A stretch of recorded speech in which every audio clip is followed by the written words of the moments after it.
in place, I want you to drift off of the cloud, back down, down, and down to the surface.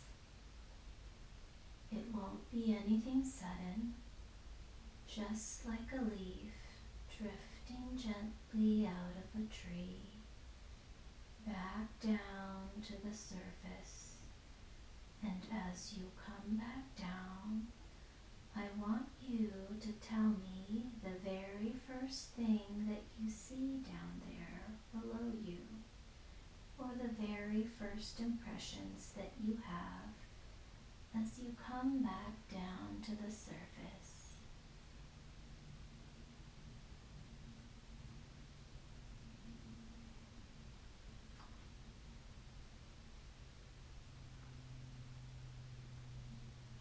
Are you coming off the cloud yet? Mm-hmm. What do you see down there below you? Sidewalk. Cracks in every square. Okay. And what about around you? Different shrubbery and flowers. There's animals around, like dogs. Okay. People walking dogs.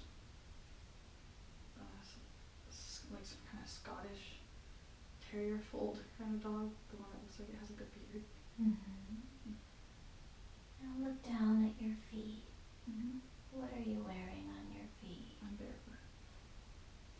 And how about your clothes? Can you describe them to me? What if I told you I don't see any? Okay. Are you naked? I don't think I'm naked. Okay. But I'm not recognizing underwear. But I'm not seeing privates. Maybe a type of shorts. Mm-hmm. And does your body feel young or old? Definitely young. And does your body feel male or female?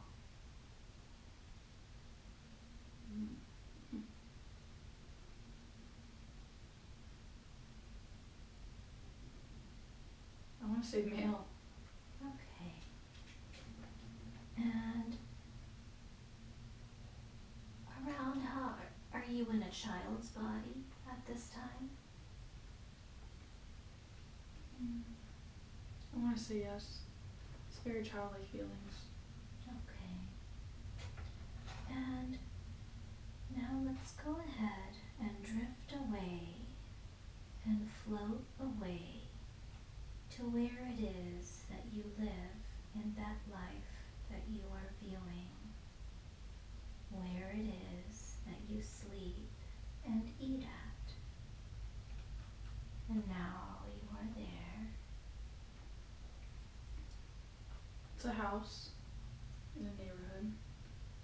I saw circular type stones on the way in. They're big, about the size of my adult fist now. Mm-hmm. There's like a couple steps before you get into the doorway, but it's almost like a stepping way to get up, and then like a flat area, and then you can walk into the house. Okay. I see wooden floors, like some kind of it's like a light brown, goldish color. Mm-hmm. The table is dark brown, 4 legs, kind of rectangular shaped. It seems like it's to the left when you come into the house, like a dining area. Okay. My room is definitely upstairs somewhere. Okay. Now as you look around, you can see others who are important to you in that life. Who do you see?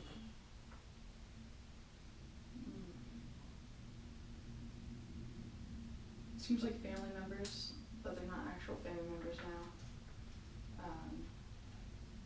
One actually looks like an Asian woman. Mm-hmm. There's a guy there, he seems like my brother, but not my actual brother. seems like there's a lot of people in the house, but it's almost like I don't know everyone. I don't know if there's like a family reunion going on or what's bringing people together. But it almost seems like it's like an everyday thing, like a big family type house.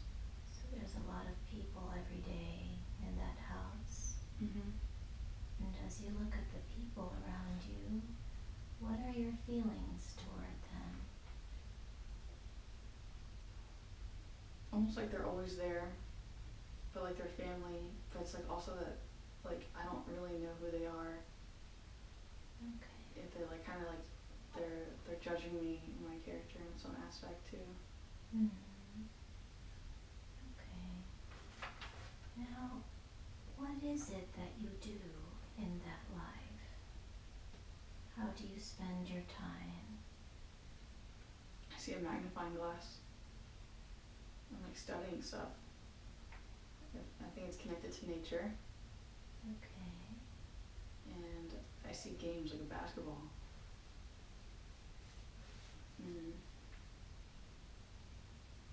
Like athletic stuff. Definitely starting to see basketball courts and stuff.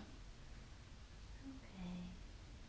And the people that you mentioned earlier, the Asian lady with long hair. She had actually a bob cut. Okay. And how is she related to you in that life? She seems like my mom. She's very nurturing. Okay. A guidance figure. Someone who sees me better than everyone else and actually sees my soul. Okay. And your brother? The one you referred to as your brother? Mhm. Mhm. He has like longish, shaggy brown hair. I wouldn't say that he looks Asian either. Like I couldn't even tell you what ethnicity he is. He seems to be very joyful in himself and very like secure in who he is, kind of thing. Like, but not very business oriented. Like just very practical and just like childish inside. Still, no matter what his age is. He seems like he's older, like 27 or something. Okay. Now let's go ahead and leave that scene and let's move forward to an important day in that life. A day when something important is happening. It seems like it's that day.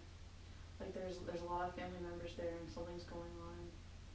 Now, why don't you approach the Asian lady, the mother figure, and ask her what's going on?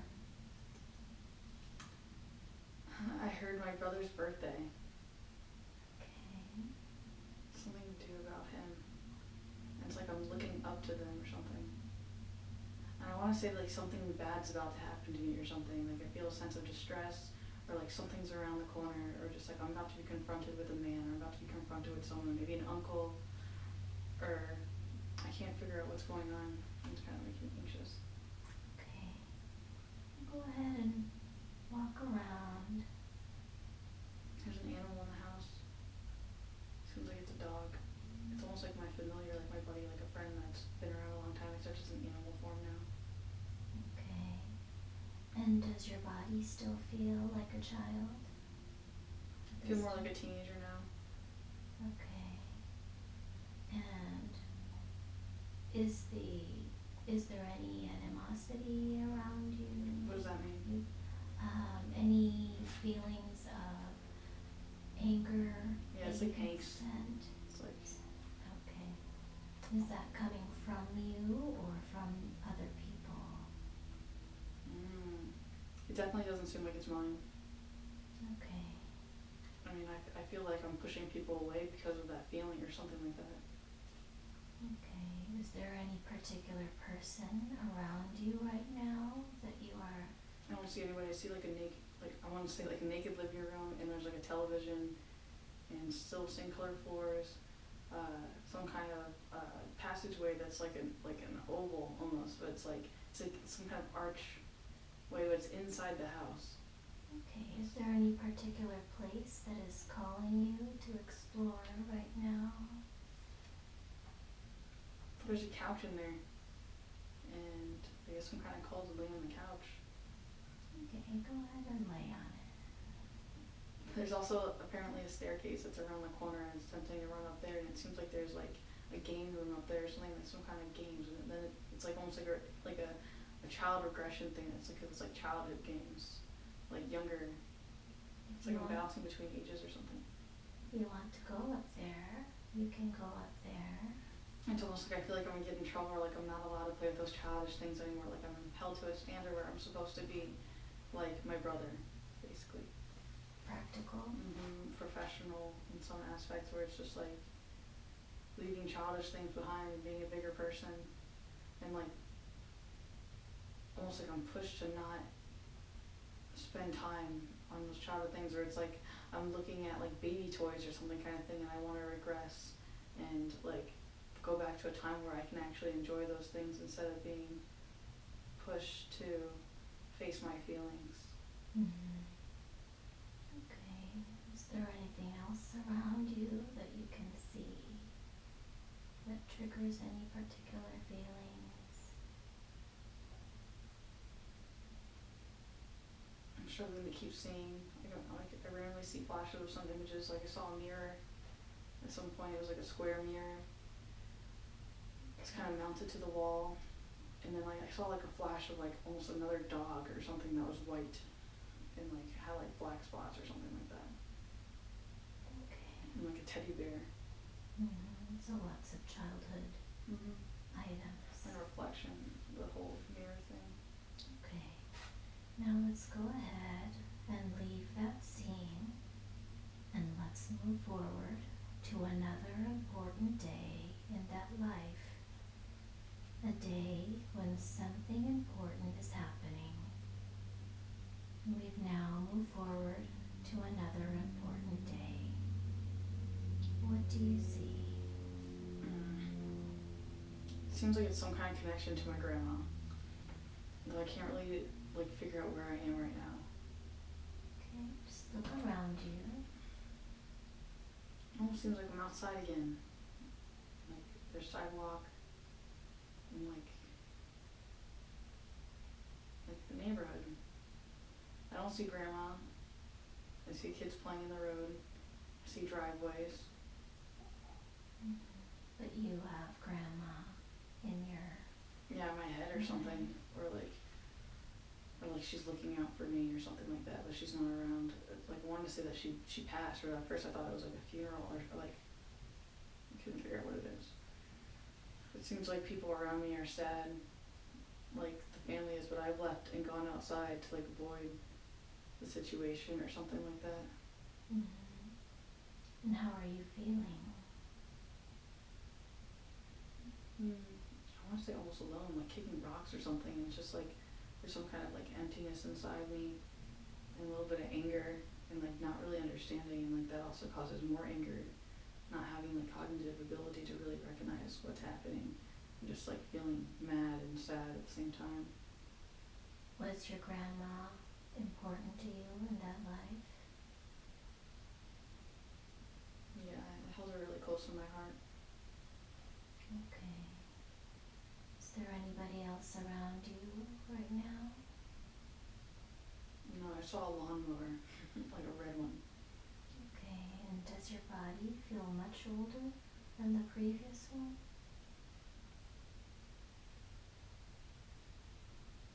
I'm having this issue where I keep bouncing ages. Like at first I was 8, and then another one I did feel like older, like I was 28 or something like that. Okay, that's fine. And is your family in the house at this time? They're in there. Okay. My dad in that life is there. Okay. My brother in that life is there as well. But it was weird. It was almost like he wasn't the same picture of the person that I saw before. Like he's like ever evolving and changing, like transforming or something. Same mom though. And do you choose to go outside and be alone with your feelings? It seems like I'm looking for a sacred space. Like part of me wants to run up and go to my room, but I feel like I'm going to be like questioned about how I'm feeling, how I'm handling things, or like someone's going to come into my space. So I'm turning to outside, but like it's almost like I don't want to be there, but I want space. I want air. Mm-hmm. Okay. Now let's go ahead and leave that scene, and let's move forward to another important day in that life.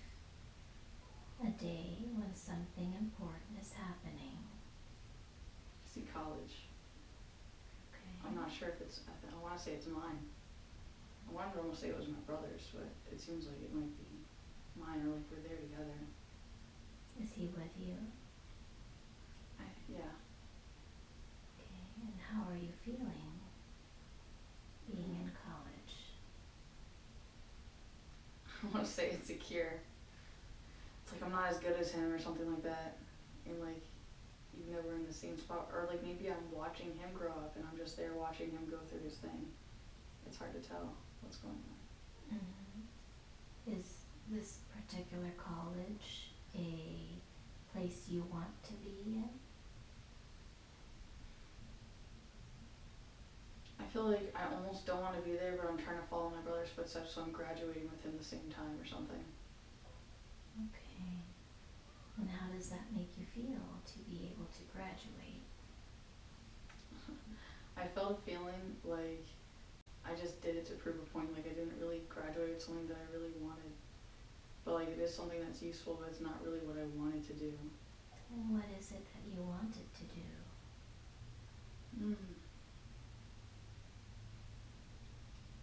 Something more creative, something almost childish, like something near my childhood that was really shoved away from.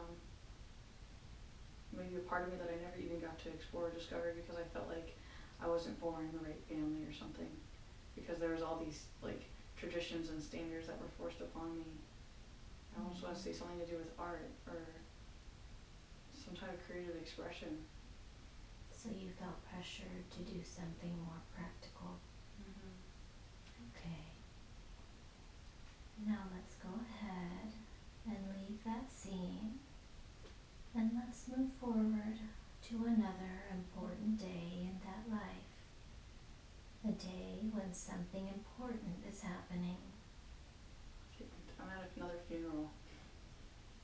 It seems like my mom's funeral. And how does that make you feel?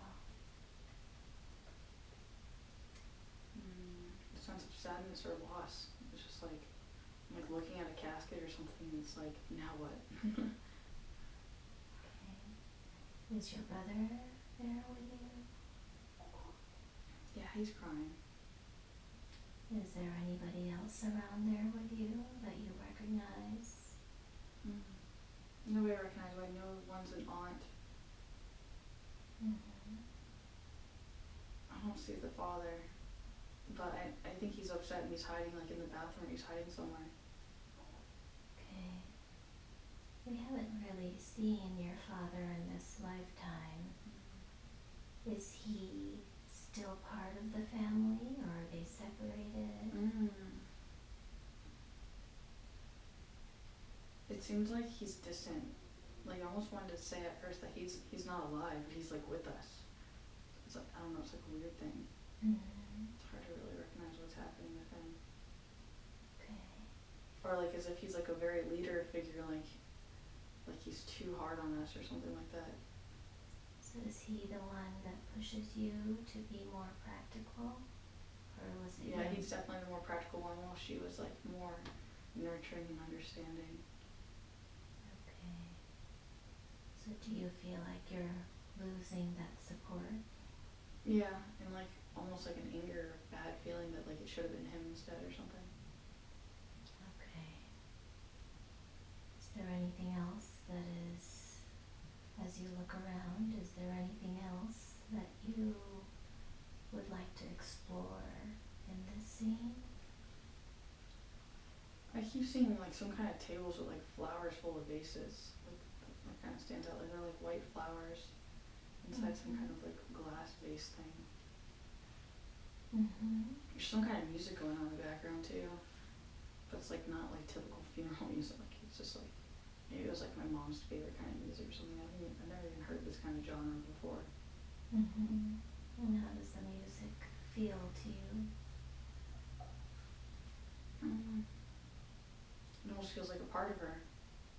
Or like as if she's talking through the music, but it seems like the music has no words. And what is that feeling that you get? A feeling like home. Okay. Or like we're still together. Good. Okay. Now let's go ahead and leave that scene. And let's move forward to another important day in that life. The day when something important is happening. And now we are there. I see my brother's family. He has kids now. Honestly, I'm like jealous. I'm like wondering when is my life going to start, and I've watched him taking all these steps, and I don't recognize where my own steps are. Okay. And do you have a good relationship with your brother at this point? It almost feels like he's always looking out for me, but it's also like he's almost like looking down on me. Like I'm a little kid and just like I gotta follow his orders. Like he's acting like dad now, and like maybe dad's not around. Mm-hmm.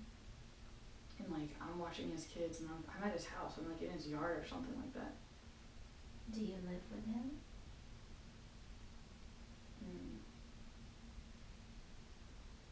I want to say yes. I live upstairs in a room next to his kids. Is this the same house as before? No, this is a different house. Okay. It's like a reddish color on the outside. It's not brick.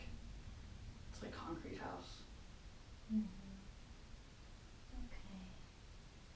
So that your brother makes you feel Angry.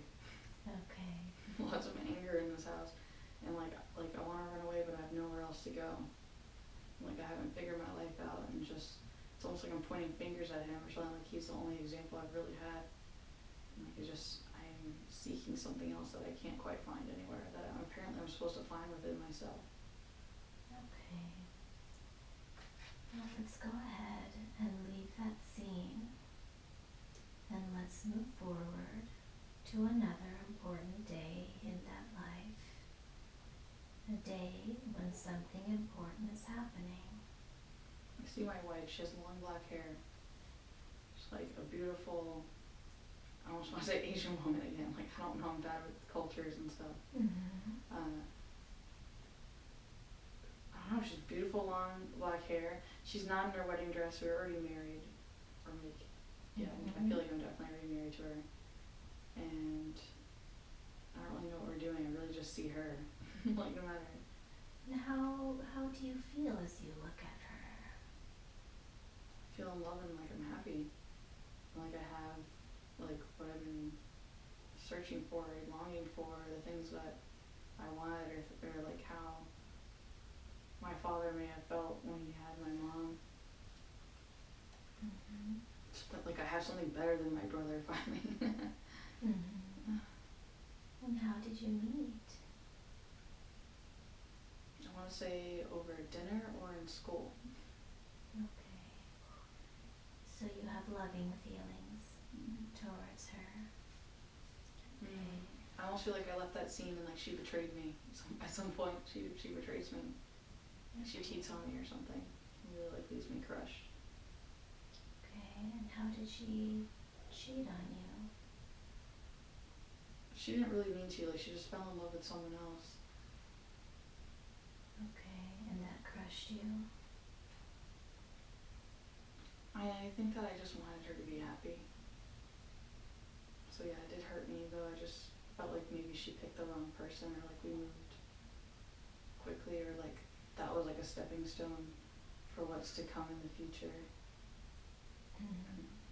Which I later on see me, like I'm like 37, or like I'm older now, and like I'm meant to deal with some things on my own, like with my own character that I'm meant to face, and then it leads to another area where at some point I have children with like someone else, which I don't feel like I have the same feelings that I had with that other girl, because like she kind of took that part of me, but there is like a deeper love and strong connection to this new person, a lot of it is like nonverbal, and it feels like she really loves me. I almost want to say almost more than I love her. Like, or just like there's like some kind of unspoken bond, and I want to say we stay together till I die. Okay. And what are your feelings about your kids? One of them is a little girl that I see myself in. She's very playful and creative.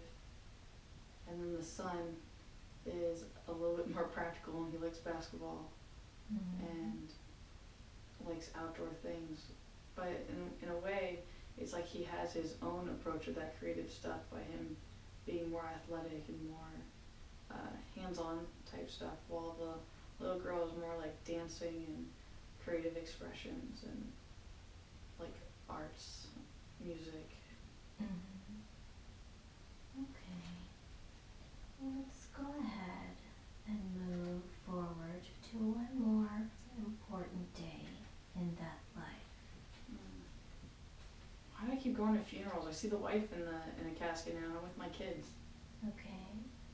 The kids are upset, and I have to be the one that basically picks up the pieces and moves on. I'm very sad, but I try to just act like it's part of life.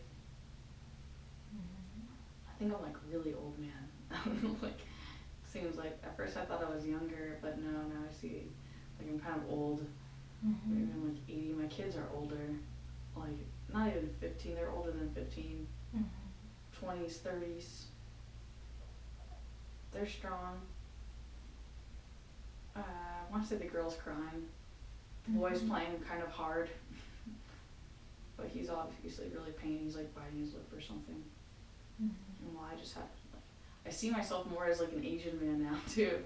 Like I'm I'm upset, I'm crushed, but I'm silent at the same time. Just like I have my hands on each of their shoulder, her right shoulder, his left. But yet I'm still tall. I'm kind of like supporting them by being there. Okay. Okay. Now let's go ahead and leave that scene, and let's move forward to the last day of your life. I see a hospital bed. It's funny, yeah. I thought you were going to get there. I'm in a hospital bed. I see like the light that they always talk about that you see when you're dying. I think I'm hooked up to breathing machines because I can hear those sounds. I keep getting conflicting emotions and thoughts or whatever, because it seems like at first that both my kids are there, but it seems like only one's there. Maybe I'm imagining the other one's there, or like maybe one has kids, like the son has kids now, or like maybe he's mad at me, or maybe they can't handle the fact that I'm dying, or like then I'm like now I'm wondering like are either of them there? Am I just like losing my mind at this point? But like it's almost like I'm not sure when my last breath is my last. Or what's about to happen, or like I feel like almost like a heart attack's about to happen or something, like something's really about to take my heart, or like maybe I'm dying of a broken heart, like something's just really fucking me up, or like I don't know what's happened to me. You won't feel any physical sensations, and you can talk about it. It feels like I'm fighting going in, but then like suddenly I feel like I'm going home. When I'm actually transitioning, I'm going up somewhere. Okay, go ahead and go with it and explore it if you'd like. There's definitely something going on with my heart. Like either I'm leaving a piece of my heart, or like the heart is broken, or the cord is being cut between my heart and my life existence. And it's just like I'm kissing it all goodbye and I'm just going somewhere. I don't really know where I'm going. I'm just kind of like just going with it, and then eventually it seems like I give in. I almost want to say that I see God. Like I see, I'm confronted with someone. It's almost like I'm being faced with myself. Or like maybe I'm seeing my higher self. Or like, and like, it's almost like they're having a talk with me, or like they're walking me through the transition. It's like some kind of transition team to help me go where I'm going next. Which something tells me that I'm being reborn again, and I'm being like basically basically reprogram to get ready for another journey. What are they telling you? It seems like I'm going to be a baby again.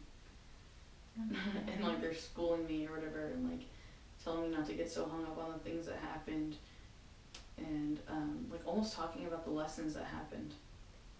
Okay, well, whatever happened has already happened, and now you're on the other side of it.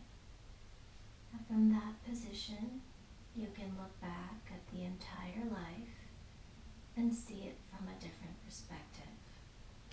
Now, every life has a lesson and a purpose. As you look at the life, what did you learn from it? Oh my god, I feel like the kid, like I've been drawing this figure that was kind of shown to me by like this other kid that drew it, and it just always resonated with it, and I always thought that the drawing was like this guy that I was gonna date or marry. But now that like I look at this life or whatever, I feel like that was me all along. Mm-hmm. Where I wore like these Genko type jeans, and like I was emo and I was angry and I got lost in music, and like I held a lot of anger, but it was just a form of my expression of just the things that I had suppressed. And then like it's interesting because I've always drew the teenager punk rock or whatever, and like now I'm like seeing him become an old man. Mm-hmm. And just like see different versions of himself, where I guess like he didn't really resonate with like you could say Asian culture. Mm-hmm. But that would also make sense like why I'm so into traditional Chinese medicine and all the Asian stuff I'm into now. Mm-hmm. It's like as if I came from that culture at one point, and just like I really understand it.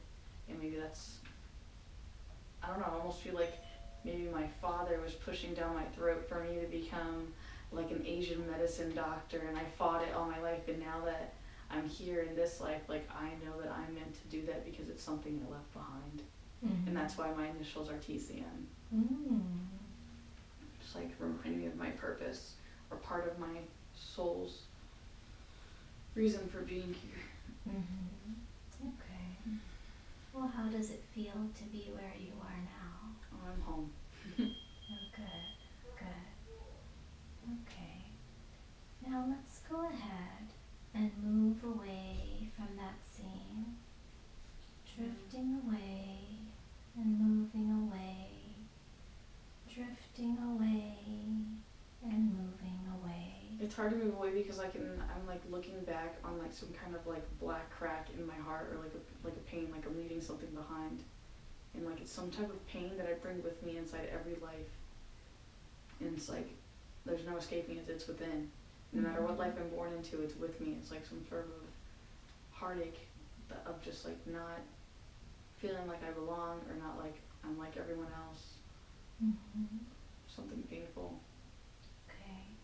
Well, we'll leave that person there to continue on their own path, and he will find peace. He will continue his own journey. And now we're moving to another most appropriate time and place that has information that you need. And you are now at another time and place. What do you see? I want to say I see myself, but it's like I'm looking at myself, except I'm a girl with a dress on, or maybe even a skirt, and I'm obsessed with flower prints in nature. I want to say I have blackish brownish hair. I see bangs. Mm-hmm. Oh my god, it's like I almost want to say like Japanese type shoes or something. Like it's just like Mary Jane's maybe. Mm-hmm. They're white. Are you in a child's body right now? I think I'm like 8. Okay. I'm definitely younger. I'm like running. I'm running and there's flowers in my hand. Where are you running to? I want to say to a swing set. Okay. Are you meeting anybody there? I'm wanting to say an imaginary friend. And the swing set is connected to a tree. Okay. And who was your imaginary friend?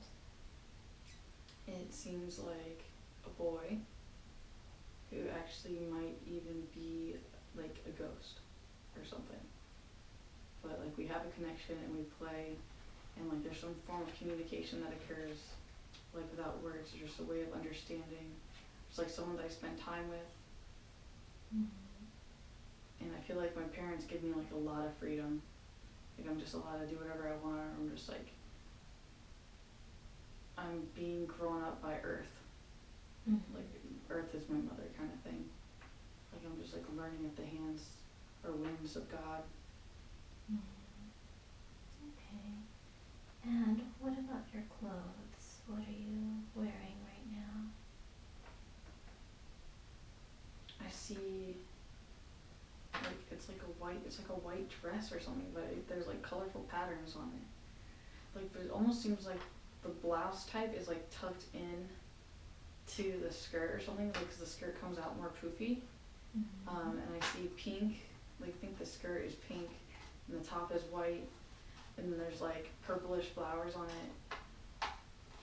But somehow I keep being shown like yellow and orange, and I'm wondering if that's because of the yellow and orange skirt that I just got. Like I'm wondering if that's correlated to that thing, or like how I'm like letting out that part of me. But I definitely see flowers in my hand. Like I'm carrying like, I almost want to say like they're bluish, like light blue. And there's like baby's breath or something in my hand. I'm just running with it. It's just in my hand. And you feel free. But then I'm like back on the swing set or whatever, and like I don't even know if I put the flowers in the grass, but I'm like sitting on the swing that's like it's like a wooden swing, and then like there's actual rope that I'm grasping onto. It's almost like the imaginary friend is like pushing me. It's like someone that I play with, and that like I'm free with. And then something I start getting like a bad feeling though. Like is this like almost like drop dead Fred, like a naughty spirit who's like pushing me to do bad things, or is this someone who helps me transition through my whole life? But I do feel like they're with me for a long time. Does your imaginary friend have a name? The first like names that came to mind was like Peter or Paul. Okay. Okay. Now let's go ahead and drift away and float away to where it is that you live in that life that you are viewing, where it is that you sleep and eat at. So I instantly saw like a curvy, like step up type thing. It seems like there's flowers everywhere outside the house. It's a tall structure.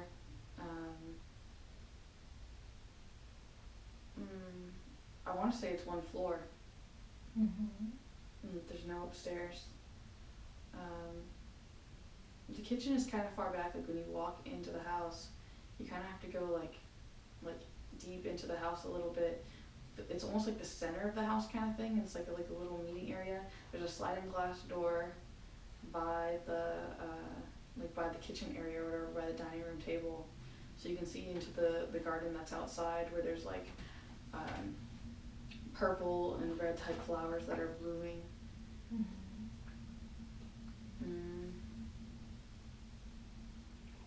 I'm being shown different tables. The main table is glass. I don't know if that's like an outside table. It seems bizarre that it would be inside the house. Like maybe that's the outside table that's to the side with chairs or something. Okay. Now as you look around, you can see others who are important to you in that life. Who do you see?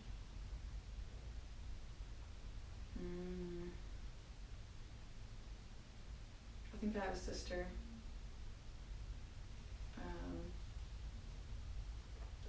It's weird. I wanted to say like I see no people, like as if like again like I'm alone, like I'm stuck to like grow myself up. But now I am seeing a mother type figure. She likes to bake. What are your feelings toward her? want to say like I want to be like her, and I feel like I'm not like her at all. Mm-hmm. The sister is very like fashionable, like she's into that stuff, and she has a lot of friends, Mm-hmm. and painted nails. And how do you feel towards her?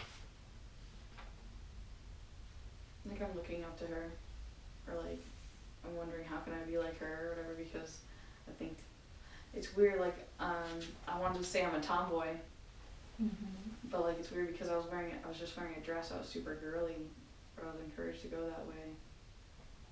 Mm-hmm. But like to me, I don't care about boys. I don't care about girlfriends. I don't care about painting my nails. But it's almost like I'm trying to like fit in, and I'm trying to be like her and like imitate her. Mm-hmm. Okay. Is there anybody else that you see around you who's important to you in that lifetime? I saw a boy, but then it made me wonder if it was Paul. Okay. So I don't know if I created that in my mind so I wouldn't feel alone, or so I felt like I had a friend because I felt like I was born into the wrong family kind of thing. Or Okay. Now let's go ahead and leave that scene, and let's move forward to another important day in that life. at school, there's tons of kids, tons of toys. It's like a childhood school because I see like yellow playtime area mats where you can take nappy time. Mm-hmm. Super nice teacher, super loves me, almost spoils me, like gives me cookies, like knows my home situation or something, takes care of me. Mm-hmm. Some of the kids are mean to me because they're like jealous, or like they think that I'm like specially privileged, when really they don't know that I don't have the life that they have at home. Mm-hmm.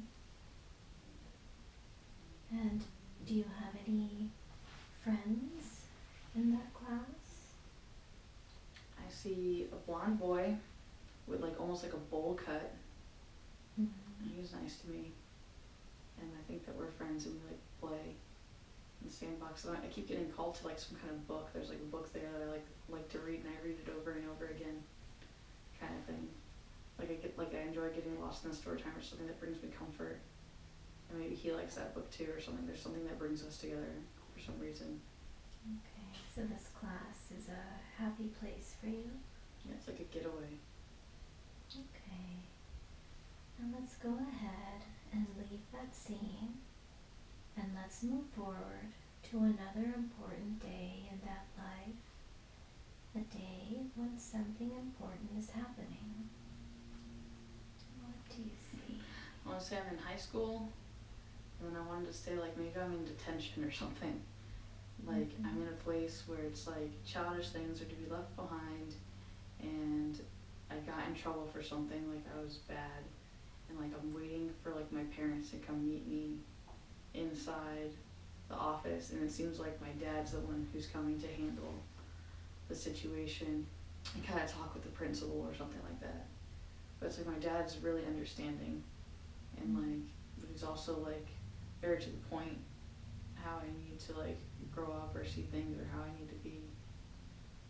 Mm-hmm. And he kind of helps handle the principal for me, so I don't get expelled. But I think that I get expelled anyway, and it forces me to spend time with him and like my mom, which is kind of like a vacation for me at this time. So school doesn't feel the same anymore. It's like, again, like what am I doing here? Like, but there's subjects that I really enjoy. So I guess part of me misses like learning. Like I want to say like science class, or there's certain classes that I really enjoy, and there's people in the classrooms that I enjoy too, that are more of my friends and people that I feel like are like amongst my soul group. Mm-hmm. Okay, and what comes out of your expulsion? How did you feel about being expelled? I almost want to say it's like a vacation. Mm-hmm. But also it made me like value school, because it made me like realize that it kind of was a punishment, because it took me away from my classes. Like I still had to do homework, and I didn't have the lessons I was supposed to. I had to like access the material on my own. Mm-hmm. And I feel like that led to me wanting to homeschool my kids or something like that. Mm-hmm. Okay. Now let's go ahead and leave that scene. let's move forward to another important day in that life. A day when something important is happening. I see my husband. Except I think we're like starting out, or we're like really tight together already, but we're at a dinner. We're at like some kind of fancy restaurant, and it seems like Italian food or something, like spaghetti's on the table, or like lasagna, or not, or like fettuccine, I guess, like the kind of white pasta. There's candles. It seems like a square type table with the cloth. They bring us alcohol. It's like wine, red and white. I want to say he's drinking white, and I have the red. And they bring out bread rolls. This dinner might be the one where the conversation or something comes up about staying together long term or something like that. Because after that, like, I'm shifted to like, it's almost like I'm going down the highway, or like I'm going down some kind of tunneled freeway where it's just, I'm being dragged on, or like I guess I'm going to work, or like, I don't know, it's like a bunch of flashes that are happening, like different time periods of things that are happening, but this is really prominent. It's like I'm going through some underpassing way or some kind of highway or something, and it's just like, it's like kind of really curved. And how are you feeling? Like everything's moving so fast. It doesn't feel like I'm driving. It feels like I'm the passenger. He might be driving. Does this make you feel scared?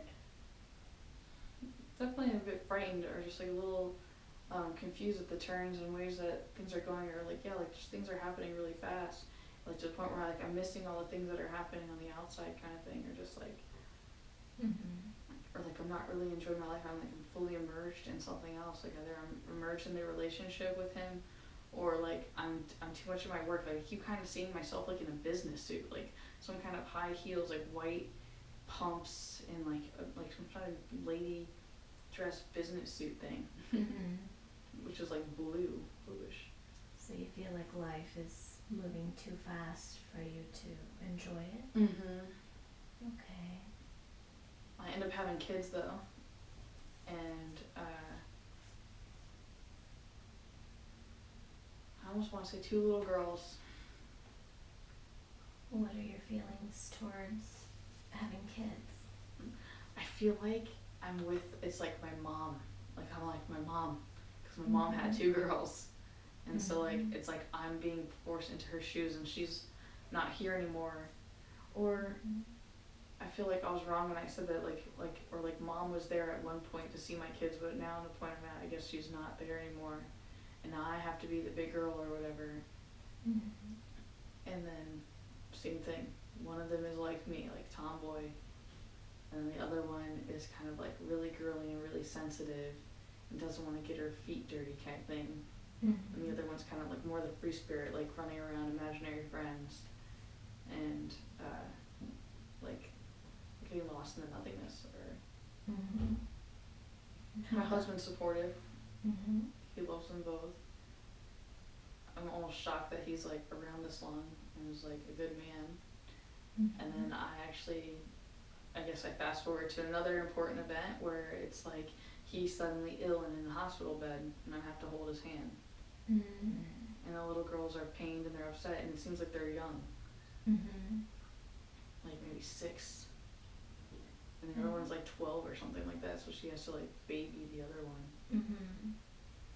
And what was he in the hospital for? Seems like cancer, like something bad, maybe something to do with his heart. Or like some kind of blood clot or something like that. Like And how does that make you feel? Like I'm gonna be stuck raising kids alone. I'm like almost mad at him that he didn't take care of himself. And he ends up making it, and like seeing through, because I end up seeing him become an older man and end up in hospital bed again at the time where he does pass, which the girls are older, like 20, 30. And they're sad. If I go to the funeral, I see all of his family members, like all of people he supports, and in there I'm like thinking like, man, who's gonna be here at mine? And I guess maybe I'm not like that tight with my family, but my family has like the same thing, and there's a few members from my family that are there. I want to say my sister, like she's really classy. I almost want to say my mom's there with me, which is weird because I thought that she passed away or whatever. Mm-hmm. But it seems like she's there with me and she's comforting me, because I guess she went through that with my dad, which again in this life I didn't really see him that much at all. How was your life with your husband up until he passed away? It seems like it was very romantic, and like he was like a super awesome dad, and like we had like a fantasy type love life, like where we climbed mountains together and we just traveled a lot and we just had a lot of fun in our youth. But then we had to work all the time, and I guess that like kind of pained him. And I feel like he like raised the kids more like as if I was the breadwinner or something, and I had to be like the businesswoman all the time on the telephone and just constantly like be in charge, and didn't have like time to be that little girl I was, where I was really playful and free spirited. Like I had to drastically change who I was in order to be this adult, which kind of causes a lot of pain in my heart or whatever, because I feel like I lost that part of me, or like I'm not being who I really am. It makes me angry. Okay. And like it seems like I want to blame him, but really I know I can only blame myself, or like. So when he died, how did that make you feel, his death?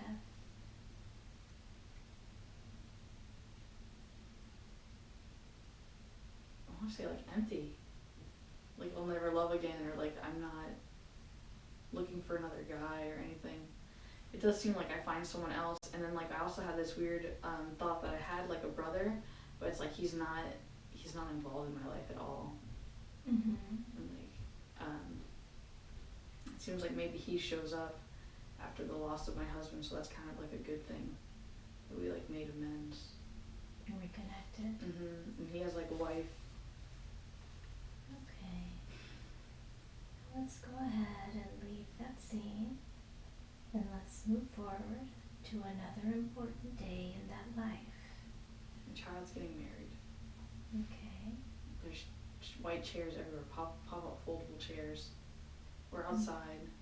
It's like some kind of garden. It seems like a family member's house or something.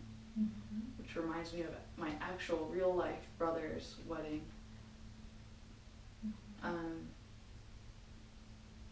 There's garden. There's garden.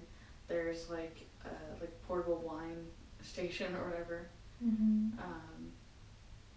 There's tons of food, like breads and like little cakes and stuff like that, like I guess hors d'oeuvres. There's wedding music on. And how are you feeling about your daughter's wedding? I'm having deja vu of my husband and what it was like for us to be together and falling in love. And like I'm thinking about being a grandma, like as if like she's probably gonna have kids soon. And like my life is kind of flashing before my eyes of how fast things have gone. And then like I'm concerned about the other daughter because she's not there yet and she's kind of still living with me. And like I feel like pain for her or whatever, because I guess like I'm the outsider looking in, because I grew up always having someone, and like I'm almost worried for her about her finding hers. Though something lets me know that she's gonna have hers, and then I feel like I could go there if I wanted to too, to see that life with her. Okay, so for now, this wedding is a happy event for you. But it seems like the other one at the time is upset. Like she's jealous, and she's wondering like, when will my time come? Will I be a spinster, or like, and like yeah, it seems like there's other jealous relatives too, or like people that my daughter think is her friends but aren't really her friend kind of thing. So there's like some type of like snickering and stuff like that. But my daughter's really happy. The guy seems like a good dude. I think they end up breaking up, but this moment it's happy. Okay. Now let's go ahead and leave that scene. And let's move forward to another important day in that life. What do you see? I almost feel like it's that same dude, and there's like a fight going on. Like I hear glasses breaking, like anger. I don't know what's going on or why they're so pissed, or like what's tearing them apart. I almost keep wanting to say it's something related to his health, like as if he's getting sick, or like, I don't know if she has mental problems, or like there's like something tearing them apart. It's causing like a lot of distress, or maybe she can't have a baby or something like that. Like, I don't know. I think it's something to do with that. Like, he's mad because she can't have kids. Mhm. And do you live with them at this time? No, I think I'm visiting, and they just so happen to be fighting the time that I'm there. Mhm. Or like maybe they fight all the time, and like this time like they're showing Mom Mhm. the truth of what really goes on, and like she's all embarrassed. She doesn't want me to know. How does that make you feel, witnessing that? I almost feel guilty, like almost like it's like my fault she can't have kids, like, or like something, like what happened, or like it makes me like ask God like what is going on, and like what. Mhm. And then like my intuition just now like tells me, like, I feel like I don't have this information in that life, but I'm thinking about this thing, like how some people are meant to give birth to other things that aren't children, that they leave behind this world. Mhm.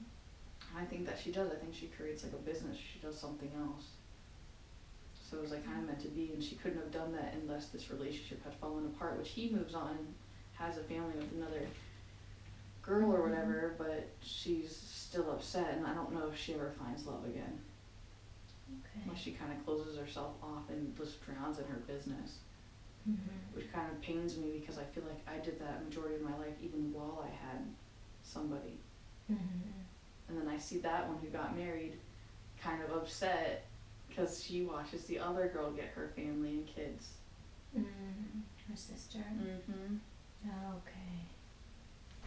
Now let's go ahead and leave that scene, and let's move forward to another important day in that life.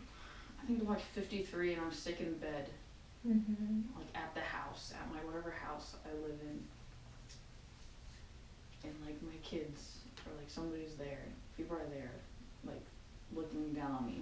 Some of them seem like friends, but it's like they're such good friends. They've been family. Like this older woman who's been there in my life, like I almost want to say since I was like a kid, like maybe since I was in high school, or like someone who's just like a really tight friend of mine. And she has like a funny hat on, like a big hat with like these like flowers or decorations on it or something. And she kind of just like has a good sense of humor, just letting me know it's gonna be okay. I don't think the kids are there. And I think that kind of makes me a little, I want to say a little upset, but I'm also kind of a little comforted because I don't really want the kids to see me like that, or like maybe the kids that already seen me. And now I'm kind of like in my stages where I'm kind of reflecting back on my life, and I feel kind of secure that my kids are where they need to be. Like the other one I'm definitely concerned about because, you know, she's not getting married or whatever. But like it was like her choice, and it kind of like made her happy to drown her work, but still like I guess I'm kind of left concerned for her. And then I can even go forward and see like my actual funeral and see the kids there and see them with their families, and just the other one in her handbag and just like running makeup. And all these people, like maybe like 30 people. At your Like, funeral? yeah, like people that you say that I took for granted kind of thing. Like people that I didn't really expect that would be there, that would care that much that I'm gone, or like I'm impressed with like the words that people are saying. And how does it feel to listen to them speak about you? It's almost humbling, but like part of me is, I feel like I'm kicking and I'm screaming. Because I can't go back, or these things that I didn't know, or like stories that people are saying about me that like I didn't see about myself. And just like kind of wanting to go back and being mad. But it's like the same thing happens again, like it's like someone's grabbing me by the arm and I'm being escorted, like I have to go forward, but it's like some type of like spiritual guide or something that's like, again, they're gearing you up, like you're about to go somewhere else. They're getting you ready. And then I feel like I could go there and like this time I'm becoming a dude again. Okay, well let's go ahead and move away from that scene. Dude, by the way, the life that I'm about to go into next is the one where I heal the girl. That's that one for sure. Okay. The healing contract where I tell this girl I can take care of her, and I'm gonna love her and be with her in every life. Okay, let's go ahead and move away and drift away, leaving the person there to continue on their own path. She'll find peace. She'll continue her own journey. Now we're moving to that other most appropriate time and place that has information that you need. And you're now there. I'm now a kid. I'm like 14. My parents are very much so together. They're very much in love. They both do a job that like brings them both together. Like either like I want to say the dad is kind of like scientific and works with plants or whatever, and then mom kind of takes care of the kids and the animals, and she's like a stay-at-home mom, and she's like very fulfilling in that aspect. And like she cooks and she's very serving and she cleans the bathroom. She's very very very clean. Like everything's so freaking clean. The house is like it's like a garden, but it's like it's also very uniquely structured. It's not your typical concrete house. Like it looks like this house was like custom made. I see an outside table, but it's weird. Like I don't see it. I don't vision us all like sitting down at this table outside to eat. But I also see like a couch and like a television, like as if maybe we all sit around by the TV and eat or something. Like that we sit on the ground, or like I sit on the ground and my plate's on the table or something. I'm not seeing any siblings. Like maybe I'm the only child. And like I spent a lot of time in the garden, and like I even did that in my babyhood or whatever. Like while my parents worked on the gardens, my mom was picking weeds or whatever. And like something gets me into the earth or whatever, which I guess leads me to being a healer. Okay, let's go ahead and leave that scene. We'll move forward to another important day in that life when something important is happening. I'm either in high school or college, and I'm taking some kind of classes. I almost want to say I have a crush on the teacher. Okay. She's very soft-spoken, and I think I'm like crushing or like madly in love where I like want to be with her. And I'm pretty sure that's the girl I end up marrying, and I end up doing the healing contract with her. Like she gets sick and she's like losing her hair or something. I want to say she's like coughing blood too. And just like because my parents like did work with plants and stuff, like I come up with all these concoctions, and I guess I do energy work too. She's on like some kind of table, like it's almost like a massage table inside the garden of my own house. Like it's my family's house and it becomes mine or something like that. Or like I still live there with my parents. And yeah, I concoct all kinds of like things together for her to heal. And she gets better, but it has nothing to do with me. But she appreciates me and thinks that all the stuff that I did contributed, which it did. It definitely did, but she could have did it on her own if she would have known the things that I knew and the herbs to combine, and like she pursued that path. She could have even did like it was like Reiki. She did Reiki on herself, on her stomach. And like if she would have taken care of her body, like if she would have had like a more spiritual path, like she would have did yoga or just like different sound healings. Like there's all kinds of different things. Or she just wasn't in such a toxic environment of like students that didn't really value what she was offering, or maybe she settled to be a teacher when really she wanted, or maybe she wanted to be a teacher to like children, or like be more around childlike innocence, but really she did something that wasn't true to herself, and through that she kind of submitted to me. And then yeah, I guess there's some kind of spell or connection that, or like an agreement that I make with her, basically like a legit thing, like I'll always love you, I'll never let you go. And just like something in that life brings us together in multiple other lives, and like there's nothing that can tear us apart. Like every single life we go into, we're still there. Like in some lives we fight a lot, and yeah, in some lives she dies and I'm like without her, and I have to go on as a man, or like even I guess if I change genders. Like I have to keep going on without this person. In some lives we have kids. It seems like we didn't have kids in the life that I first met her. But I'm with her till she dies. And like that seems to be the most prominent thing, is that I always live past her. And I'm always left without her. Oh, okay. And I always feel like I have to get to the next life so I can have her again. Oh. Yeah. And I love her and I cry every time. It makes me want to cry right now. Go ahead and cry if you want to. It's okay. It's like I'm mad or like I don't understand God, and like I vision anger spheres. It's almost like I throw them at God, but they come back around and they just stab me in the heart.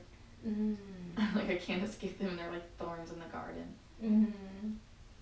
Okay. And like I see kind of like a flash of like the lives where we have kids and parts of her that carry on.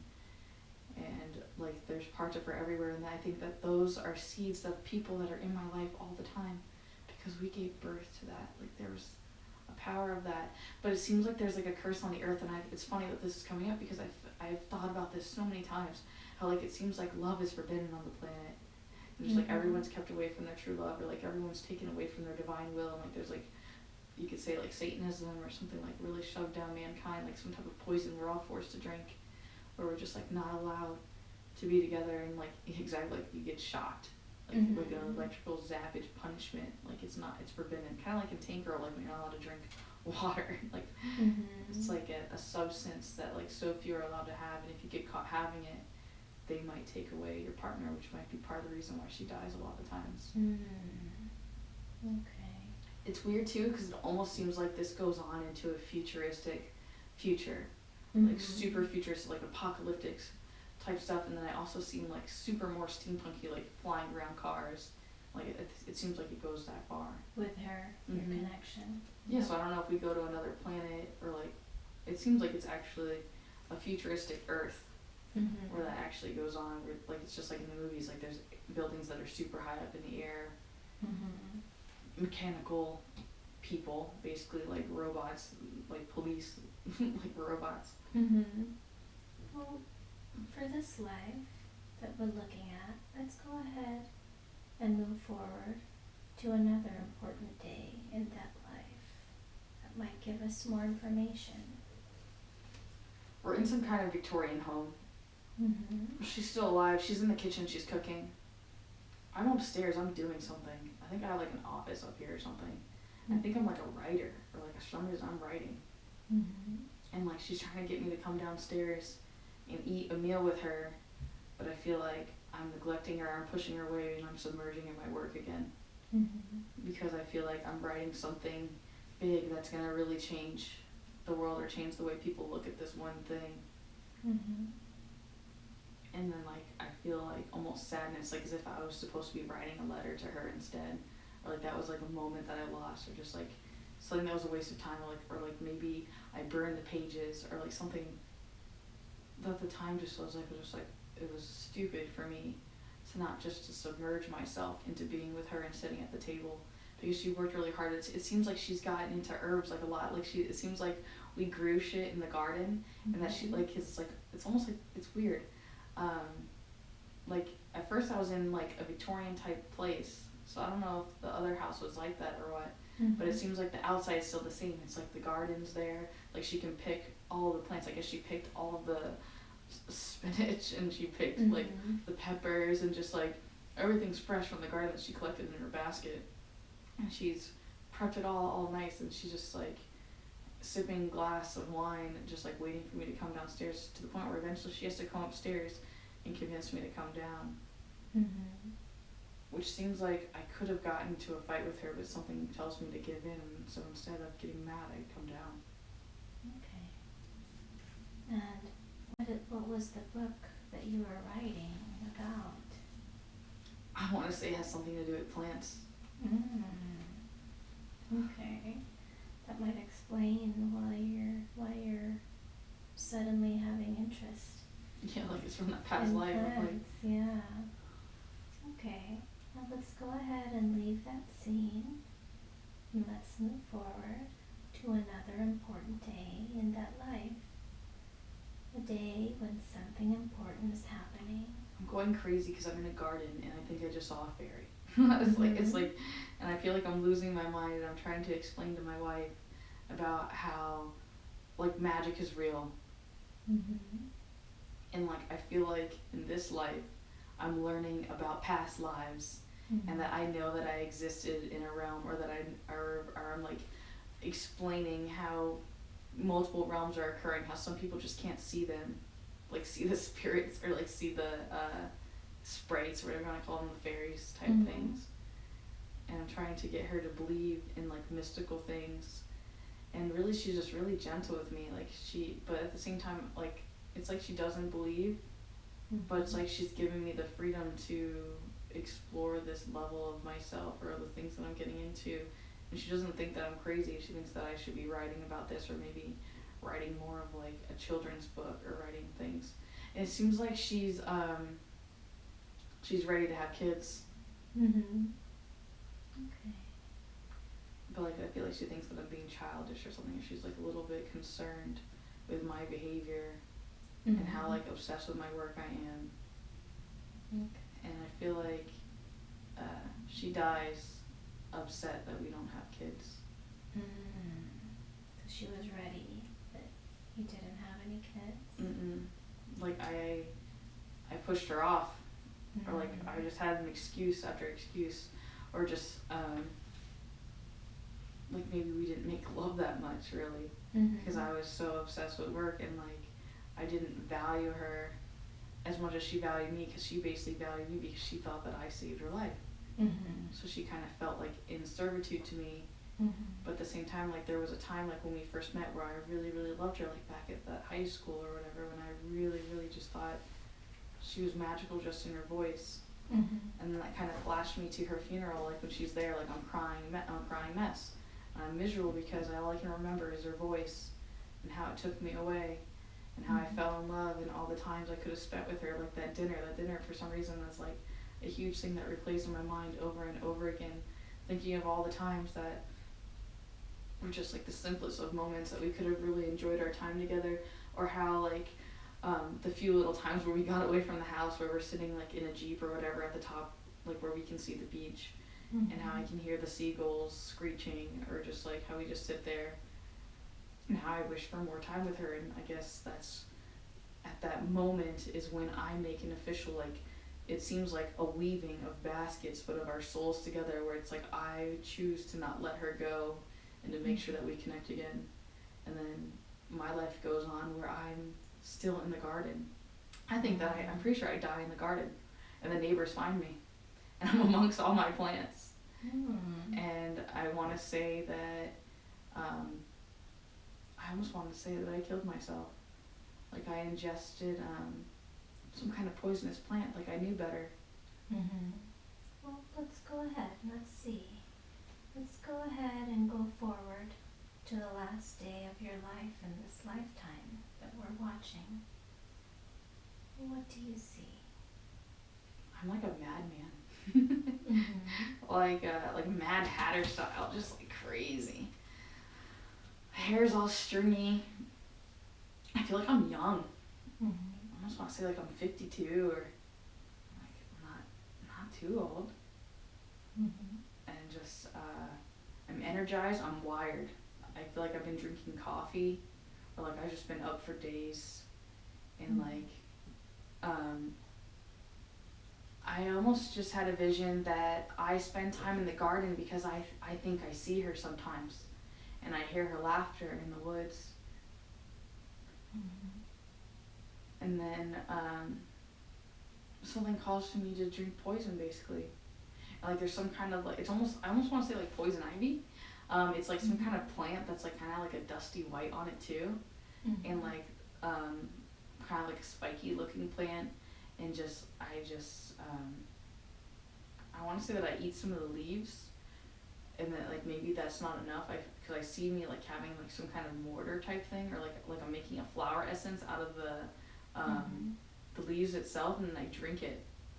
And I basically wander the garden, lost in, like, hallucinations or something, where I'm together again, or maybe, like, that's what I've been doing. Maybe I've been consuming the plant over and over again Mm-hmm. because to have more fantasies with her, and then I overdo it. Mm-hmm. And like some like older lady or whatever next door finds me and is startled, and yeah, the ambulance has to come and fucking take me away, and just that house is left there. That's what's most prominent. That's like one of the best pieces that we left behind in history is that house, because the house is left with stories of my family and my whole family. And then yeah, the old man that fucking went crazy after he lost his wife, who, and like it's like our story lives on. And I feel like I left a bunch of journals and I have tons of writings, and that those are found, and like someone else finds them and makes stories, and like that is part of us that gets dragged on for generations, some kind of storytelling, which is interesting because storytelling is a very huge thing in my life, in this life now too. And I never really understood how all that tied together until I just kind of time traveled through that. And then I also just got a last vision of, which is weird, it was like I was walking across a rainbow, so maybe I don't know if like I'm in the middle of like some kind of like still hallucinating as I cross over or whatever, but like I finally meet her at the end of the rainbow, which is funny because they call it Rainbow Bridge with animals. So it's funny that I just saw that. I feel like I collapse to the ground and I puke at her feet when I get there, but she still embraces me and like kind of nurtures me, like puts like a wet towel on my head and cleans me up. But then it's like, yeah, she holds my hand and we're getting ready to go somewhere else. But I think that it seems like we hang out there for a while. Stay for a while. Yeah, then we like talk and like catch up. But then like I get upset because our fingers, they have to part and we go our separate ways, and we're not sure for sure that we're gonna see each other again. So it's almost like we kiss goodbye, and then it goes on, and like literally we're pulled apart like kids. And then I like, it's funny that I say that because I also instantly saw like different parents grabbing our hands, and we were literally little kids, and we're walking somewhere. Like her, I saw down like a path of like nature, and then I'm kind of like in a grocery store, like amongst like all the cucumbers and stuff. Still in the plants. Yeah, so it's funny how the story like continues. That's beautiful. I'm a boy again though. Well, let's go ahead and drift away from that life, and whatever happened has already happened, and now you're on the other side of it, and from that position you can look back at the entire life and see it from a different perspective. Every life has a lesson and a purpose, and as you look at the life, what did you learn from it? I'm kind of going haywire to the next life already. I feel like I'm learning the story continues no matter what. It's like it's just like a never-ending story. It's like literally the never-ending story. I learned a lot about love, a lot about, it's like I feel like I'm reflecting on both lives, like not to get so lost into work, and like how like I do that a lot. But I feel like that stems down from another life that we haven't done, which goes before that, like where I was really sad, and like was my escape from all the pain that was inside. Like I just got lost in my work because it made me feel like I was doing progress, like I was growing. But I almost feel like it's causing barnacles on that black crack that I discussed earlier or whatever. From this life I learned, I want to say the importance of having kids, but also how you don't have to have kids for the story to continue, and how it's not so much of that my books were discovered as much as it was just the importance of us living our lives, because people were outside looking in and knew our story automatically, because everyone always knew, like you could say like the McCullums or like or the family name. It seemed like it was definitely like an Irish name or something like that. So they knew you already. Yeah, like it was a small town, and like everyone knew that little house in the corner was that family's, and that they were into the plants, and like everyone went there to get help and stuff like that. And like I was the kid that was in school, like just regular stuff. It seems like I was in high school. I met her at a young age. Okay. And then when I'm time traveling somewhere else. I'm blonde again. I'm blonde and I'm in Alaska. Like I don't know why. I'm going So there. it's I'm all already coming old to you though. now, huh? Okay, well, let's go ahead and drift away from that life. We're drifting and floating away from that life, leaving them there to continue on his own journey. He will find peace. He will find what he is supposed to find. And we're leaving him there to continue on his own journey. He will find peace. He will find what he's supposed to find. Now I want all of the consciousness and personality of Trina to once again return to the body and fully integrate back into the body. Now may I speak to Trina's subconscious, please? You may. Do I have permission to speak to Trina's subconscious? Yes. Okay. Now I respect the power of the subconscious because I know the subconscious takes good care of Trina's body and does a very good job of it. I also know that the subconscious has the records of everything that has ever happened to Trina in this lifetime and all the other lifetimes she's ever lived. So I respect the power of the subconscious, and I always ask for permission to speak to it and ask questions. Do I have permission to ask questions? Yes. Thank you. Now I know the subconscious could have brought forth many different lifetimes for Trina to see today. You chose to bring forward the first lifetime for her. Why did you pick that one for her? It's connected to her childhood. What did she need to see about her childhood? About being true to our authentic self. And how can she apply that to her current life? To not get so hung up on the precautions or the information that people give her and attempting to hear her own inner voice regardless of what is being shouted at her by other people and things. Okay, so she needed to see that so that she can be more confident in listening to her own voice? Yes, because in that past life she didn't do that at all, and she led a pretty miserable existence until the departure of the ones that she loved and the departure of her own life where she wanted to go back and relive it but couldn't. Okay, thank you. Now, what about the second life that you showed Trina? Why was it important for her to see that life?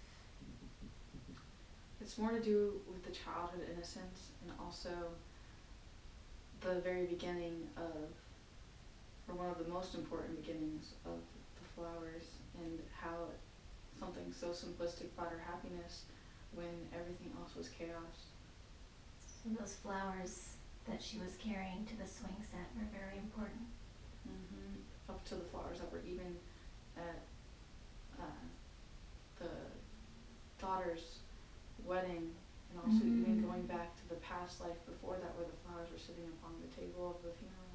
So flowers are really important for her now as well. Okay. And what is she meant to do with the flowers in her current life? Why did you want her to really see the flowers? There's healing properties in the flowers that are neglected by modern society, and some cultures appreciate them more. And there's levels of depths that are meant to be understood about the flowers, and she's meant to carry those forward and to basically bring flowers into people's life. So would you suggest that she pursue exploring how to make flower essences? That's just a fragment of everything that is to be begun. Okay, thank you. And now what about the third life? Why was it important for her to see that third life?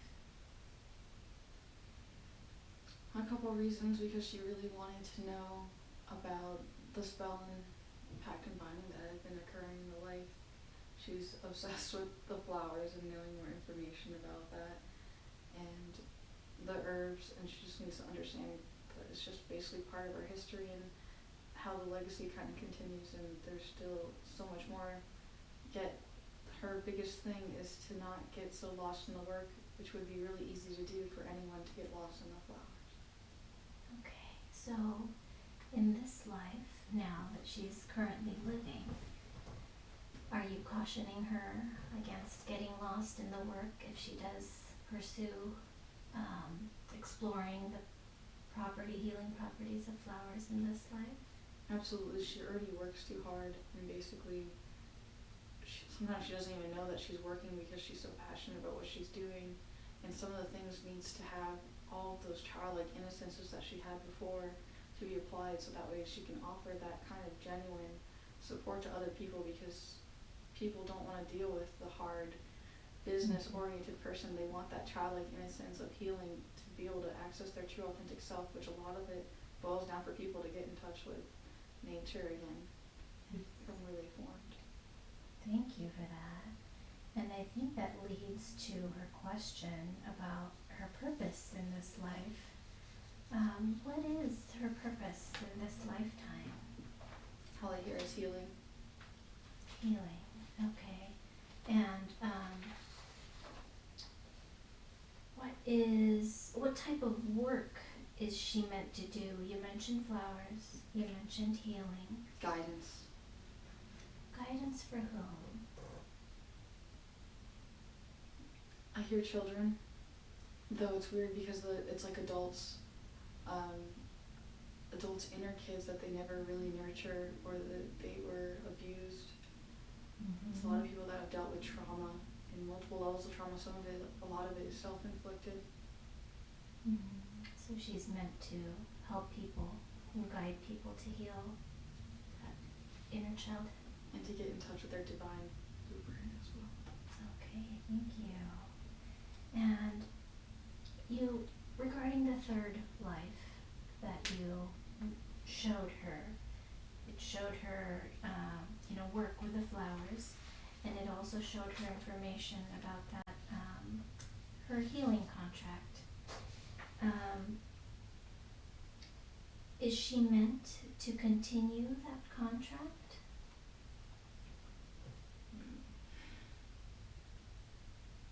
Would it serve her highest good? It may please her most. However, she keeps trying to break it.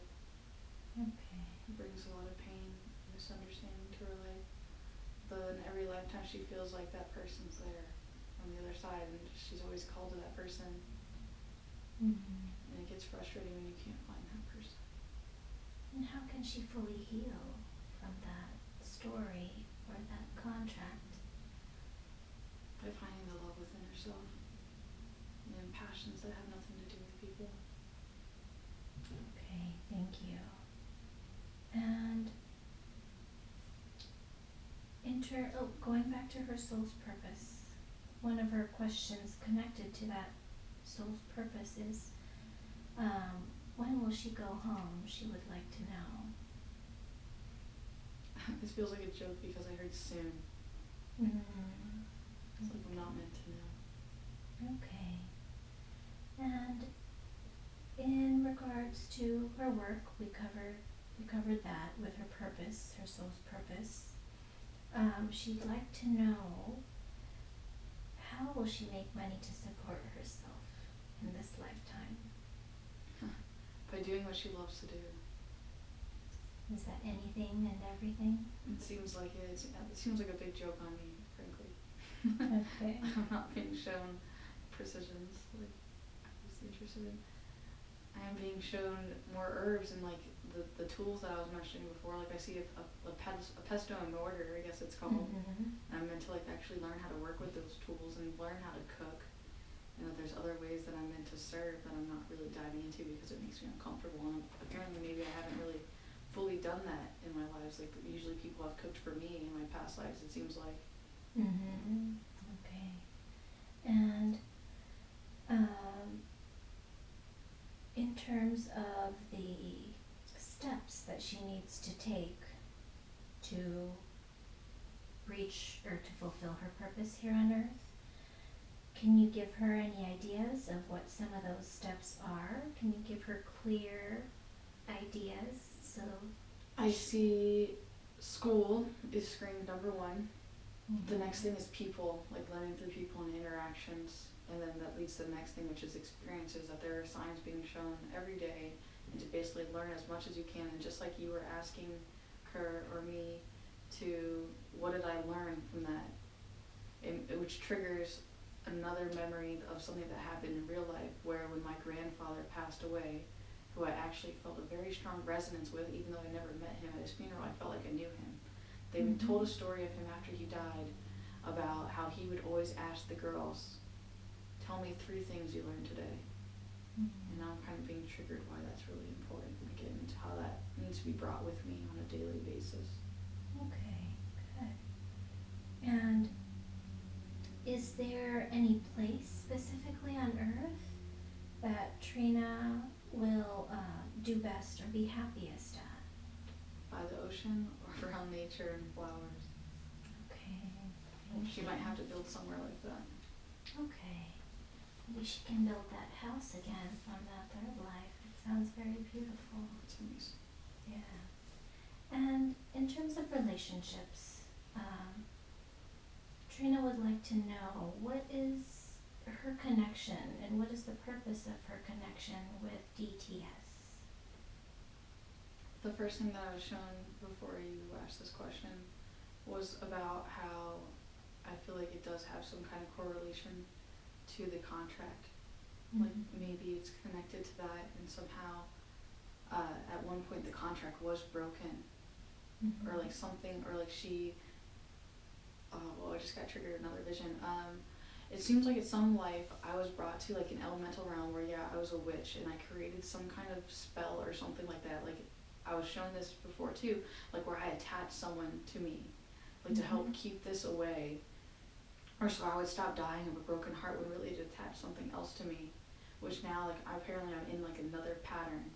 But it's like the curse isn't broken, like I'm still connected to this person, except now we can't be together. Okay. And is that her connection with DTS? They can't be together, but they're still connected? Yeah, except he's helping her learn things about herself and to basically, you could say, grow up and step away from that inner child type of like abuse and things that she's been through. It's helping her transition. Okay, so there's still a purpose for that connection. Okay. It's part of the healing process. Okay, thank you. And she'd also like to know, what is the story with Zach? So intuition says that Zach is the one. Okay. And then part of that gets confusing if like one is forcing that or if that's ego. Though another information that I was given sitting here was how this is my option to truly break the spell and basically have the opportunity to have a new love and new life and something that's fresh, and where I walk away from that spell pact and binding, which leads me to basically the opportunity to do the same thing all over again. And like as if I'll be tested to really explore that, and I'll have the chance to really love again. And then it's, again, did I really learn from all the past lives? Did I learn not to get lost in my work? Or will I have to teach him not to do the things that I have done before? Okay. Well, thank you. So I guess I'm not sure if that answers her next question. She'd like to know, who is her twin flame or soulmate, and when will she meet this person? Ooh. I hear that there's many other parts of you, and twin flame, now coming to me now, says that it doesn't always mean it's going to be someone that you marry or someone you spend time with. Someone like Kitty very much well can be a twin type flame, like a brother sisterly love of someone that's meant to be there with you and accompany you on your journey. I do believe that Zach is an opportunity to get in touch with what humans call the whole soulmate connection, where you can have that type of understanding, though on some level as well, what humans perceive to be the soulmate and twin flame is really non-existence, where we just are all having this experience together, and we just are continued in the next life multiple times together tenfold. Okay. Now, Trina would like to know, will she marry in this lifetime? Should she choose. Okay, so that's always an option, right? Okay, and let me see, what else is here? Let me just turn the page here. Now Trina would like to know how she can be happy. Another joke on me. How she chooses to be happy. Does she choose to follow her passions? Does she choose to listen to happy, uplifting music? Does she choose to do what she truly desires, or does she suppress herself so people will like her more, therefore losing part of herself? She has to be true to her divine self. Okay, it sounds simple, yes. Is that the same answer for healing? Healing, I'm being told, will require some work. All the things that she wants to do for other people to heal is all part of her process of healing too. The flower essences, the different scents, acupuncture, sound healing is one of the most important healing tools, even though it's the most discredited. And there is a connection going on because she's also very into American Sign Language and is very in touch with the deaf community. There are ways where even though the sounds can't be heard, that the sounds are still affecting and healing the people the same way, which is why the singing bowls are also important and called to her as well. Okay. Well, this isn't part of her questions, but Trina mentioned earlier that her singing bowl stopped working. Can you shed some insight into why that happened and how she can get it to start working again? It's connected to some kind of heartbreak or some kind of disconnection or discord from herself, or some kind of energy force that she's been put into. It's cleaning it. I mean, she's already tried the ocean, she's tried smudging it. Something tells me she's meant to go bring it to somebody that is fully healed and can make it sing like it used to, or perhaps she's meant to pass that bowl down to someone else, but she's already known that information. Okay. Which may be hard for her to let go, which is a very powerful lesson for her to learn in giving, which is a huge lesson, if you recall, in her reading. Yes. And she mentioned earlier that she sees school as the next step for her purpose. Is college important as the next step? If she chooses to pursue traditional Chinese medicine, though, it would really be important for her to truly focus and to be able to fully be present when she's in school, instead of being heartbroken or choosing to be in toxic relationships, which pulled her away from school several times before. Okay, so if she chooses to go to school, she really has to make a full commitment? Okay, thank you. And she has a question here. I'm not sure exactly what she's asking for, but I will ask it for her. She's asking, what is most important? The appreciation of each breath and every moment that you live, every step that you take, every experience that's been given to you, and recognizing all the small little details that come, even though it doesn't make all sense, even to the bottom of your dreams. Just truly recognizing and actually experiencing it. People get so lost in documenting everything that they lose sight of what's actually occurring in their presence, not really recognizing their existence and getting so hooked on the labels and documentation of what things mean when really they're supposed to just appreciate. Thank you. I think I needed that for myself too, so thank you for that. And Trina would like to know what planet is home for her? It's linked to the next question. It's Mintaka. Okay. It's like I've always known this. I'm meant to be underwater. I spent a lot of time a lot of places, but what's funny is I don't think her soul, I'm not from Mintaka. It's just that was always home. Felt like home for her. Okay. I guess that explains why she feels so called to water. Yes, okay. And Trina would also like to know if she should try ayahuasca or TMT. It's definitely going to show her things she's never seen before, although she's going to have to face her demons like never before.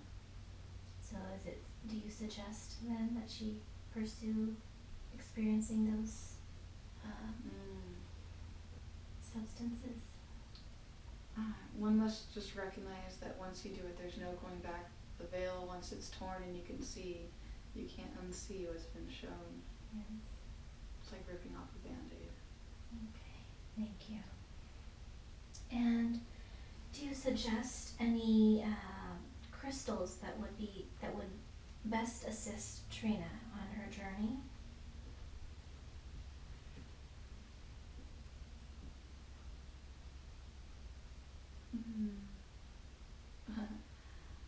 A lot of information I'm being given is a lot of crystals that I have already. I'm seeing, I was told lavender, like as if I'm meant to work with all kinds of purple crystals, but the first one that comes to mind is amethyst. I see lapis-lazuli. I see, I forgot what it's called. It's chlora something. It's a heart healing crystal. All the tools that I will need for my healing are tools that are going to have to be used on other people. Good. I might be shown new crystals, and something is also pushing me that's important for me to get that danverite crystal that I was running away from before. Okay. Good. And do you suggest any other tools that would best assist Trina on her journey? I'm being told not to neglect woods, like different barks, wood chips. Okay, so that's something that she can still explore. And I'm being told glasses, like maybe different color glasses, like blue cobalt bottles or different shapes of bowls. Shapes are very important. Okay, so I think that's all of her questions. Now I wanted to ask if you could please scan Trina's body and let her know if there's any particular parts of her body, energetic body, or mental body that needs any attention right now. Thought processes need to be addressed. There's concerns with the gut area, and it's also linked to the heart, as if the gut and the heart aren't fully connected, or there's like some kind of like wedge between the two, and they're giving each other mixed signals and they're not in harmony, which also feels like almost like a stab in the back, and then which also leads to upper neck tension. So it's all stemming from that disconnection between the heart and the gut? It's definitely right there. Like there's like it's like a clear, it's not clear, but it's almost like brown sludge, or like some kind of like darkish, maybe green, or like some type of color that it's above the belly button. And like I almost want to say it's from not eating right, or like not being fully aware of what you're putting inside, or not drinking enough water. I don't know. Something's not right. So what is the cause? Can you tell us what the cause is of that disconnect? I hear the word choice. Is there I'm trying to go more from the gut instead of listening to my heart. Or like, I'm mad at my heart, like my heart did something wrong to me, or it tricked me, or like I've been heartbroken. It's almost like a fetish for self-harm or something like that. Okay, and how can she heal herself or clear that? See, that's when bad thoughts just came in. Like basically it mentioned death. But I know that's not true, so it's like something's messing with me. So intuition just said disconnect from those entities that are affecting, that are attaching to me, which are, I know for a fact, are clinging tighter ever since I started trying to end that with the whole test, the 21-day test. And how can she best and most efficiently disconnect from those entities? I hear salt water. Mm-hmm. There's some kind of huge connection with that, how that washes that all away. Okay. Recognition, Mm-hmm. and I almost want to say some kind of thing that's going to be shown through ayahuasca, or like that there's some kind of new healing practice that I just don't recognize, or some type of shield that needs to be put up, or maybe fixing the aura shield, or some type of healing that has to be done. Can you clear that for her right now? I know you can do many miraculous things. Can you help clear that now so that Trina can do the work that she's meant to do? I can and have began clearing the insides. However, the auric outside shield is deeply damaged. There's definitely heavy scar tissue from the guards being down too long. Mm-hmm. And yes, there's red fibers there. And this is going to take time to create that golden creator substance to come accompanied. She's called upon guardian Archangel Michael Mm-hmm. to shield her with his wings, but even that is not enough. She'll have to be there for maybe a couple months or something to really be accompanied inside a golden egg type womb where that field can be healed. However, she will have to have truly learned the experiences of every past life in order to truly see to it that that doesn't happen again. So, can she start by using the lessons that she's learned from her past lives today? Yes, and she's being shown signs every single day. Okay. And how can she... Trina has mentioned that she gets a lot of dreams, but she forgets them, and that she does get a lot of messages, but she said that they easily slip away from her. What is the cause of that? It's two things. Some things she's not really meant to have, and another one is where they're being taken away from her by those other entities who don't want her to be where she was, because they feed upon her and they feed upon her fear and her misery and that low vibrational energy. It would be good for her to write those things down when she remembers them, or have the trigger words or things that bring her back to that sacred space. There's also different musics and part of her healing process, that all of those things will help bring her back to those sacred spaces, and definitely is meant to look into dream meanings and their connections, because there's different symbolisms that are being shown that she may not yet understand. Okay, and how would you best advise Trina connect with her inner voice? Since it seems like there's so many voices around her, how can she discern her own true voice?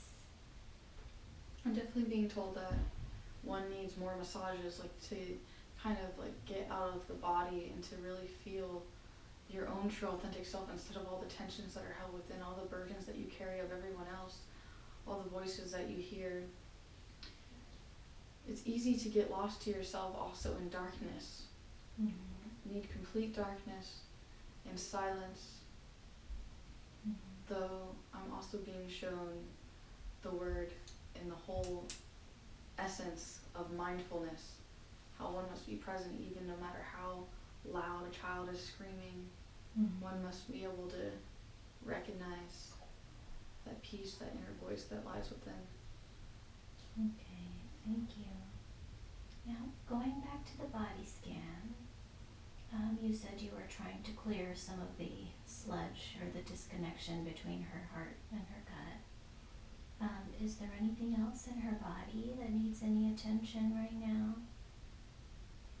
Definitely body work and addressing the arrows or spears that are in her heart or in her energetic field that are kind of affecting everything. And how can she best deal with that or clear that? She can rip them out when there will be scar tissue. I'm being told that they will push themselves out kind of like thorns do. Mm-hmm. But she has to create this healing process and create almost some kind of shield up where basically people's words won't hurt her anymore, or where she won't second guess or doubt herself. Okay. So yeah, I think doubt was something that was coming up for her before. Oh, yes, it was. Yeah, so she needs to just heal so that she can trust herself. Is that correct? Yes. Okay. Is there any other parts of her body or energy that needs to be addressed? I'm being told more sunshine. Okay. And more barefoot walking. And mountains are important to kind of get that fresh air. Okay. Good. Thank you. Now, I think that's all of it. If there's nothing else going on with her body that needs attention, do you have any other final messages for Trina before we close this session? I can't hear anything other than I'm meant to go get a massage like right after this. Okay. I'm told that my body is awful right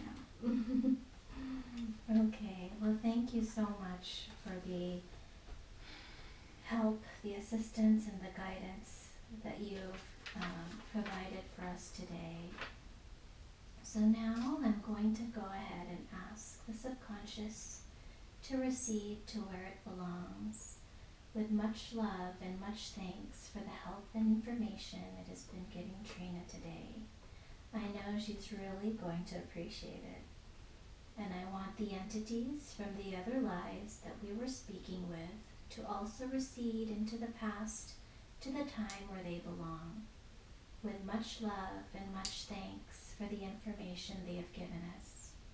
And remember, the things you were watching are from the past. They belong in the past, and we will leave them in the past.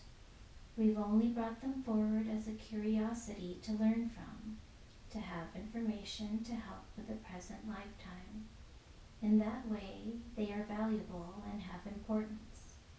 But as Trina listens to the recording and goes over the material and puts it into place, it will not bother her in any way, mentally or physically. That is very important. It will not bother her in any way, mentally or physically. Now, I want all of the consciousness and personality of Trina to once again return and fully integrate back into the body completely. Now, all of the consciousness and personality of Trina is once again fully integrated and back into the body, replacing all the other parts we were speaking to. Now I want Trina to move up, up, up through time and space and orient yourself back into the present day and time. This is April 26th, I think, 2018. You're lying here on the bed in San Jose, California, and you've just had a very interesting experience. And I want you to remember that the present life you are living now is the most important life of all, because it is the one you are focused on at the present time. Any information we can find in this way is valuable, but it will not bother you in any way, mentally or physically, as you understand it and put it into place. That is very important. It will not bother you in any way. Now in a moment, I'm going to count to 10, and on the count of 10, you will be wide awake, feeling wonderful all over, as though you've had a nice nap, a nice sleep. You will feel truly rested and refreshed. Anytime you do this, it will always be an enjoyable experience. Now follow me up as we go, and on the count of 10, you will be wide awake, feeling wonderful all over. Now 1, 2, you're beginning to breathe a little faster. Your blood is beginning to circulate a little faster because you're going to wake up now. 3, 4, you're becoming aware of the physical body, very much aware of the physical body. You can now move your arms and legs around to get the muscles working and the blood circulating. We're getting everything moving again because you're very much aware of the physical body. You're focused on it now because you're beginning to wake up now. 5, 6, you're becoming aware of the sounds in the room and the sounds outside of the room. You are very much aware of your physical surroundings. And you're oriented back here in this time and this place, and you're beginning to wake up now. Now 7, 8, you're coming up very nicely now, very nicely. And 9, 10, you're wide awake, and you're feeling wonderful all over. Welcome back. Hi. Dude, I feel like you can do that anytime almost. Yes. Like accessing all that information. It was crazy to access all of those. Yeah, you're just lives. going. I just like saw like a movie.